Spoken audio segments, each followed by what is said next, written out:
Bismillahirrahmanirrahim. Assalamualaikum warahmatullahi wabarakatuh. Salam sejahtera, salam sehat. Alhamdulillah, bersyukur kehadirat Allah Subhanahu wa taala yang telah melimpahkan rahmat, taufik, hidayah, kesehatan sehingga kita bisa bersilaturahmi dalam forum pelantikan pengurus ITI wilayah Jawa Timur pada malam hari ini. Yang saya hormati Ketua ITI wilayah Jawa Timur, Abang saya Dr. Sutrisno beserta seluruh jajaran pengurus ITI wilayah Jawa Timur. Yang saya hormati ketua-ketua ITI cabang di wilayah Jawa Timur atau yang mewakili. Yang saya hormati mitra stakeholder kesehatan atau OP kesehatan dari PPNI. Ini ada teman sahabat saya Dr. Agung dari PPNI, dari IBI, dari IAI dan yang lainnya. Yang saya hormati juga BPJS yang sekarang katanya bukan rasa teolog tapi rasa durian, kata Pak Prof Ali. Mudah-mudahan duriannya durian musangking ya. Yang saya hormati para tamu undangan, para hadirin, para guru besar, sejawat sekalian. Pertama-tama tentunya saya mengucapkan selamat kepada pengurus yang baru saja dilantik, dan tadi udah doanya Gus Sufik sudah luar biasa. Jadi kalau udah didoakan oleh Gus Sufik, insya Allah ini akan menjadi satu awalan momentum mengawali sebuah kepengurusan dengan penuh berkah. Waladinahum li amanatihim wa ahdihim rohum. Dan sungguh mudah-mudahan kita jadi orang yang beruntung yang bisa memenuhi amanah dan janji kita. Pada kesempatan kali ini tadi sudah di forum sebelumnya tadi, bagaimana problematika kesehatan kedokteran yang kita hadapi saat ini. Kalau bahasanya Pak Mit, turbulensi eksternal sudah kita hadapi dengan nyata. Itu slide-nya Pak Mit berapa tahun yang lalu ya. Tapi kita udah hadapi dengan nyata saat ini. Tapi turbulensi eksternal itu bisa kita selesaikan, kita bisa hadapi kalau kekuatan di internal kita bisa kita lakukan. Konsolidasi menjadi satu hal yang harus menjadi program utama daripada organisasi profesi. Kita tidak melihat dalam aspek akan muncul sebuah regulasi, tapi kita melihat dalam aspek secara keseluruhan, karena yang kita hadapi itu adalah kondisi yang bukan hanya dialami oleh Indonesia saja, di seluruh dunia. Di dalam pertemuan-pertemuan kemarin pada saat di Jenewa, kemudian di Berlin pada saat World Assembly WME, kemudian acara di ASEAN juga kemarin, bahwa kondisi yang saat ini sedang kita hadapi, bahwa kita memang sudah masuk dalam satu era namanya liberalisasi kesehatan. Baik itu liberalisasi jasa, liberalisasi pelayanan maupun liberalisasi tenaga kesehatan. Sebuah kondisi yang memang tidak bisa kita hindari. Sehingga saat ini pun kita dihadapkan dalam satu kondisi bagaimana penguatan ekonominya yang lebih didahulukan daripada penguatan kepentingan kesehatan dan segala macam yang ada di dalam komponen kesehatan itu sendiri. Investasi kesehatan akan dibuka. Dokter asing akan mudah masuk. Itu yang kemudian pada saat kita bicara itu tadi turbulensi eksternal, maka kalau udah businessman dan politician itu bergabung, maka yang terjadi adalah muncul sebuah regulasi yang lebih akan mengedepankan kepentingan bisnis kesehatan. Sebuah hal yang memang bukan hanya di Indonesia. Di Singapura pun kemarin pada saat saya kemarin baru saja bertemu dengan Singapore Medical Council dan Singapore Medical Association, sama kondisinya. Sehingga yang kita hadapi saat ini adalah sebuah kekuatan besar. Bahasa yang selalu saya sampaikan bahwa kita berada dalam satu pusaran politik dan kekuasaan yang memang bukan arena daripada organisasi profesi. Tapi tentunya Pada saat kita melihat kondisi seperti itu, tidak bisa kemudian kita harus atau kita hanya memposisikan sebagai objek saja, tapi kita tetap harus menjadi subjek. Dalam konteks menjadi subjek inilah yang kemudian perlu upaya-upaya mengadvokasi dari sisi kepentingan bangsa. Karena sekali lagi pada saat bicara tentang sebuah urgensi dari sebuah regulasi, maka harus tetap mengedepankan apa yang terkandung di dalam Undang-Undang Dasar 45 dan nilai-nilai yang ada di Pancasila. Salah satunya adalah keadilan sosial bagi seluruh rakyat Indonesia. Dokter Indonesia itu adalah rakyat Indonesia juga.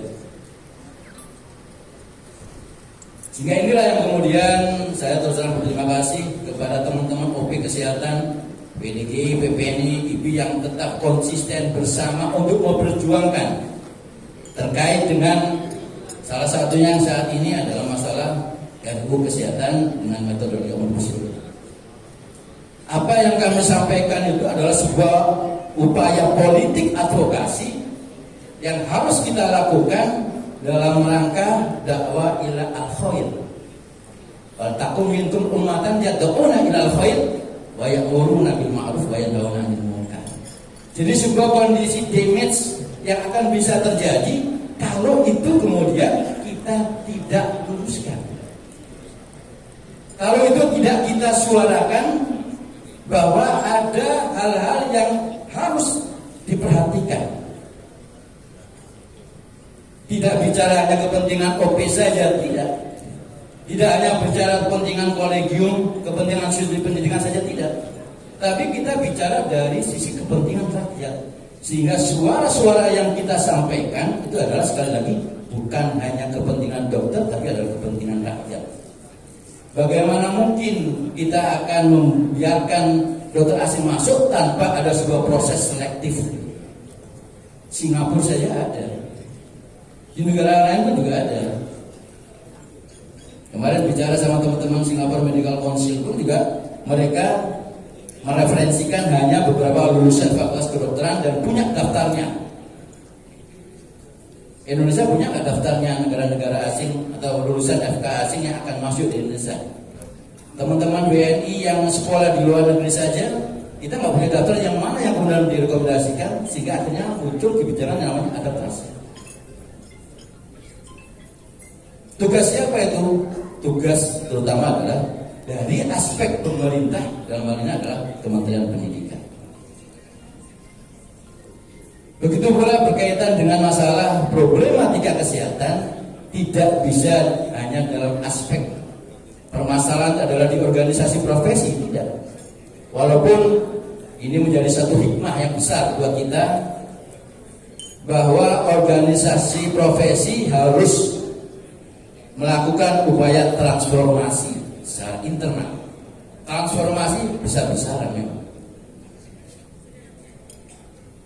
Bagaimana kemudian organisasi profesi juga kemudian meningkatkan sense of belonging anggota, sehingga anggota datang ke ID bukan hanya karena meminta rekomendasi praktek saja, tapi karena rasa memiliki dan merasakan bahwa ID memang memperjuangkan kepentingan anggota. Bagaimana mungkin kita meningkatkan sense of partisipasi pada saat sense of belongingnya aja nggak ada? Nah, inilah selalu saya ingatkan kepada teman-teman di cabang, di wilayah perhimpunan, bahwa anggota atau bahwa kita menjadi pengurus ini adalah sebuah amanah besar yang tentunya harus tetap mengedepankan, memfasilitasi, membantu need and demand daripada anggota. Kantor ID yang mewah itu bukan kantornya, bukan miliknya pengurus, tapi miliknya anggota. Rumah besar dikatakan dokter Indonesia itu bukan rumahnya pengurus, tapi rumahnya anggota. Disinilah yang kemudian perlu untuk kemudian kita lakukan upaya-upaya perbaikan secara internal.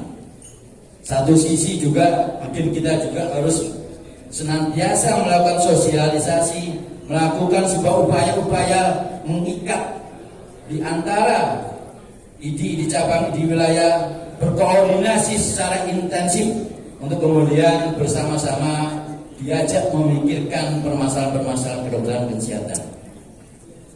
Karena permasalahan kedokteran kesehatan bukan hanya menjadi tanggung jawab PPID saja, tapi menjadi tanggung jawab kita semuanya. Satu sisi lagi tentunya yang kita hadapi saat ini adalah bagaimana di internal profesi satu sisi ada sebuah kekurangan-kekurangan yang memang harus kita perbaiki, tapi yang paling penting adalah bagaimana kita menjaga jangan sampai ada upaya-upaya disintegrasi profesi, baik di internal profesi dokter maupun antar profesi kesehatan. Karena bukan tidak mungkin itu akan ada dan dilakukan, dan ini yang kemudian beberapa kali kita mengingatkan kepada pejabat pemerintahan, tolong jangan memberikan statement-statement lontaran-lontaran yang mendiskreditkan profesi. Antara dokter, perawat, ya, dan sebagainya, tidak ada perbedaan, tidak ada kasta antara dokter dan perawat. Kita semua adalah mitra. Antara tadi dokter objin dan bidan itu juga adalah mitra, saling memperkuat, dan semuanya sudah terlaksana dengan baik untuk saat ini.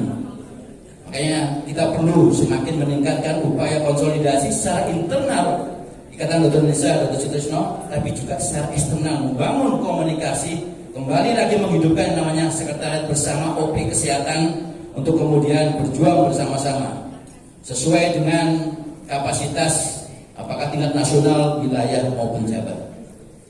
Dan inilah yang menjadi satu kunci memperkuat internal untuk menghadapi turbulensi eksternal pada masa-masa yang sudah mulai saat ini. Sudah mulai dan semakin akan bergulir pada saat-saat masa mendatang. Dan saya yakin apabila ada kekompakan, kesolidan di internal Ikatan Dokter Indonesia, di internal dokter Indonesia, sambil kita juga melakukan transformasi, maka apapun permasalahan, apapun tantangan yang akan kita hadapi ke depan, insya Allah akan diberikan kemudahan. Mudah-mudahan apa yang kita lakukan, baik sebagai pengurus, sebagai anggota, selalu diberkahi dan dimudahkan oleh Allah. Dan tentunya semua ini semata-mata hanyalah mencari ridha Allah, dan mudah-mudahan kita masuk golongan yang selalu mendapatkan rahmat dari Allah. Billahi taufiq wal hidayah. Assalamualaikum warahmatullahi wabarakatuh. Waalaikumsalam warahmatullahi wabarakatuh. Masih di tempat ya, Dok. Baik, ada penyerahan jendela mata yang akan disampaikan oleh Ketua ID Wilayah Jawa Timur, Dr. Sutrisno, SPW Gunung kepada Dr. Adib Kumaydi, SPOT. Tadi yang perlu saya garis bawahi adalah bahwa dokter Indonesia selalu bertujuan untuk memberikan yang terbaik, pelayanan yang terbaik untuk bangsa dan negara tentunya. Dan pelayanan kesehatan adalah tanggung jawab kita semua, bukan hanya PPID. Dan kita harus menjaga agar tidak terjadi disintegrasi profesi yang mungkin sekarang sudah mulai masuk. Mari kita jaga bersama-sama marwah yang telah diucapkan oleh kita. Monggo fotonya. Fotonya 1, 2, 3. Terima kasih, dokter.